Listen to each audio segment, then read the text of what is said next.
Bonjour à toutes. Pour cette troisième masterclass en plein confinement, je vous propose de parler de coloration et de racines de plus en plus visibles au fur et à mesure des semaines. Alors évidemment, ce que vous ferez à la maison ne sera pas aussi professionnel que chez votre coloriste, coiffeur habituel, mais malgré tout, vous pouvez essayer de vous débrouiller, à moins d'accepter d'avoir une repousse complètement naturelle, et ça s'assume totalement.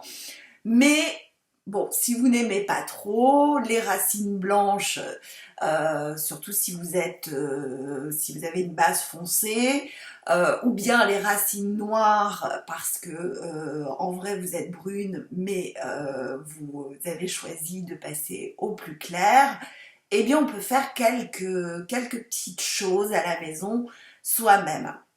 Alors, euh, pour éviter l'effet casque, ce que j'appelle le casque Playmobil, il y a quand même quelques petites astuces. Donc, vous allez au supermarché. Bon, certaines références, malheureusement, seront en rupture de stock.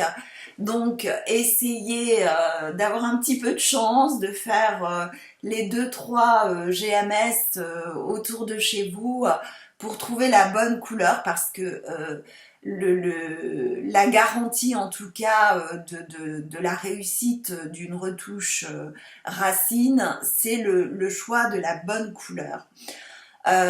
Sachant que ce que vous croyez souvent être votre couleur ne l'est pas. Je m'explique. Généralement, le nuancier que vous voyez dans les supermarchés et qui correspond à la boîte de coloration maison est très brillant et souvent pas vraiment fidèle. Donc, pour vous aider, par exemple, si comme moi, vous êtes plutôt châtain foncé, il faut savoir que pour bien choisir votre couleur, il faut miser sur un châtain doré, voire un blond foncé. Parce que, en vrai, la couleur annoncée sera toujours plus foncée une fois l'application réalisée que la réalité. Donc faites attention à cela. On le voit d'ailleurs quand on se fait conseiller chez un professionnel qui vous dit ok, vous voyez brune, mais en vrai, la palette à choisir est toujours un ton en dessous. Voilà, pareil pour les blonds, c'est très très important. Ce qu'il faut aussi pour bien choisir sa couleur, ce n'est pas regarder, alors moi là avec la lumière il y a des reflets un petit peu chauds, mais c'est pas ça qu'il faut regarder, c'est votre vraie couleur en racine. C'est votre base, c'est ce qu'on appelle la base.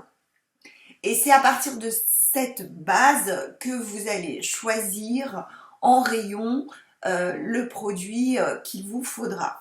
Alors, soit vous choisissez une coloration traditionnelle. Bon, celle-ci, elle est de chez Schwarzkopf, mais vous en avez dans toutes les marques. Voilà, il y en a certaines qui sont plus ou moins dosées en ammoniac. Sachant que l'ammoniac étant quand même l'un des composants les plus agressifs, donc certains cuirs chevelus les plus sensibles ne supporteront pas forcément. D'où l'intérêt la veille de faire un petit test sur l'avant-bras pour savoir si vous avez ou non la peau réactive. Si c'est un produit que vous connaissez et qui passe bien, pas de souci, hein, prenez cette option-là. Voilà, autrement, la veille, faites votre petit test. Pour réussir votre coloration, vous avez sûrement, parce que nos cheveux poussent, d'1 centimètre à peu près tous les mois, une bonne repousse, là, une bonne racine bien visible de 4-5 cm, on va dire, eh bien, il ne faut travailler que cette partie-là en premier. Je vous conseille de vous équiper plutôt que des kits qui sont fournis dans les boîtes prêtes à consommer, d'un petit bol en plastique, d'un pinceau, alors moi je prends un pinceau maquillage plat qui sert généralement à appliquer le fond de teint. Pourquoi celui-là? Parce qu'il a des poils assez rigides, qu'il est large et qu'il est quand même malgré tout beaucoup plus souple que ce que l'on vous fournit dans les boîtes, dans les kits, et qui permet un passage beaucoup plus précis et plus doux, on va dire. Donc, vous faites votre petit mélange dans le bol avec le pinceau et ensuite, avec traditionnellement, comme on le fait chez le coiffeur, avec un peigne à queue, vous travaillez raie par raie. Et vous travaillez au niveau des racines dans un premier temps. Vous pouvez envelopper votre tête avec du papier cellophane, de façon à ne pas en mettre partout. Vous respectez le temps de pose indiqué sur la notice de la boîte. En fonction des marques, ça varie entre 30 et 40 minutes. Voilà. Au bout de ce temps de pause, vous enlevez votre petit papier cellophane et vous enfilez les gants fournis dans le kit. Et là, vous allez effectuer un petit massage pour être sûr que le produit a bien pris partout. Et ce n'est qu'à ce moment-là que, toujours avec vos gants, hein, autrement surtout pour les tons foncés, vous allez vous retrouver avec des mains complètement noires et le produit est difficile à enlever, croyez-moi, après, si on a fait quelques petits loupés. Vous allez, avec le restant de la couleur, étirer la matière sur le reste des longueurs. J'insiste sur le massage. Plus vous allez chauffer le produit des longueurs vers les pointes, plus le résultat sera naturel et uniforme et sans effet casque. Et ça, il vous faudra 5 minutes de pause supplémentaire pour que la couleur prenne complètement sur l'ensemble de la chevelure. Après, vous foncez sous la douche. Même si ce n'est pas dans le mode d'emploi de certaines marques, moi je vous conseille, toujours pour bien émulsionner la couleur, de vous faire un petit shampoing. Vous émulsionnez d'abord en racine et ensuite sur l'ensemble de la chevelure. Vous rincez super minutieusement et vous appliquez pour faire briller les longueurs et les pointes qui ont quand même été un petit peu agressées par la coloration, l'après-shampoing, le conditionnaire fourni dans le kit ou le vôtre si vous préférez. Voilà, là c'était pour les colorations bien dosées en ammoniac. Il y en a de plus légères qui sont formulées à base d'huile végétale. Donc ça c'est vraiment en fonction du tempérament de votre cuir chevelu et de son seuil de tolérance. D'ailleurs, entre chaque coloration, vous pouvez utiliser un soin dédié cuir chevelu. Voilà, celui-là c'est une nouveauté de chez Furterer et c'est régulièrement, 1 à 2 fois par semaine, venir masser votre cuir chevelu, laisser poser l'huile, c'est réparateur et sachant que quand même le cuir chevelu est à la base de la beauté des cheveux, c'est pas mal de faire ce petit bain d'huile 1 à 2 fois par semaine.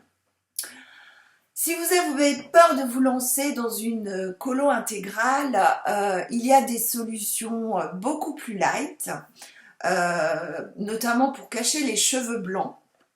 Alors c'est ce que l'on appelle les petits kits racines. Alors il y en a de plusieurs sortes. Celui-ci est un kit racine colorant qui va de façon locale. Alors chez les femmes qui ont des cheveux blancs et voilà, les repousses sont très visibles au niveau des tempes essentiellement et puis à la base du front. Donc là c'est très facile, très simple, on ne camoufle que les endroits qui posent problème. Le plus c'est que en fait ce sont des solutions qui agissent en 10 minutes, donc vous laissez poser 10 minutes et pareil que pour les colos permanentes, vous rincez sous la douche au shampoing. Voilà le point négatif, puisque ce sont des formules un petit peu moins concentrées en pigments, c'est que ça va vous dépanner à peu près une semaine à 2 semaines, sachant que la couvrance est quand même beaucoup plus en transparence. Voilà. Pour vos apéro time, FaceTime, si vous avez les cheveux attachés et que, oups, vous vous rendez compte au dernier moment que, aïe aïe aïe, ouais, il y a de la repousse et que c'est pas tellement, c'est pas terrible, eh bien là, certaines marques proposent des mascaras de camouflage ou même des petits sprays poudrés qui vont camoufler localement les cheveux blancs qui peuvent poser problème. Bon, moi je ne suis pas très fan parce que en fait il faut passer sous la douche après les avoir utilisés parce que autrement si on les garde on est sûr que nos draps, nos vêtements seront tachés voilà si on n'a pas rincé les produits. Mais en attendant c'est toujours une petite solution SOS. Et même si vous n'avez pas sous la main le mascara spécifique, camouflage de cheveux, vous pouvez utiliser, alors ça je ne parle qu'aux brunes ou aux châtains, hein, aux bases foncées, un mascara à cils traditionnel, hein. Hop, on camoufle et puis après, comme quand on va se démaquiller, hein, on passe sous la douche et on enlève le surplus de produits. Voilà, j'espère que cette petite masterclass spéciale coloration vous aidera à entretenir vos cheveux, sachant aussi que les soins, shampoing, après-shampoing, masque restent le b.a-ba d'une très jolie chevelure et que, comme je le dis à chaque fois dans ces classes, l'eau est très chlorée et donc les cheveux sont secs et les couleurs ont tendance à très vite virer. Je vous remercie et je vous donne rendez-vous pour une prochaine session. À très bientôt. Au revoir.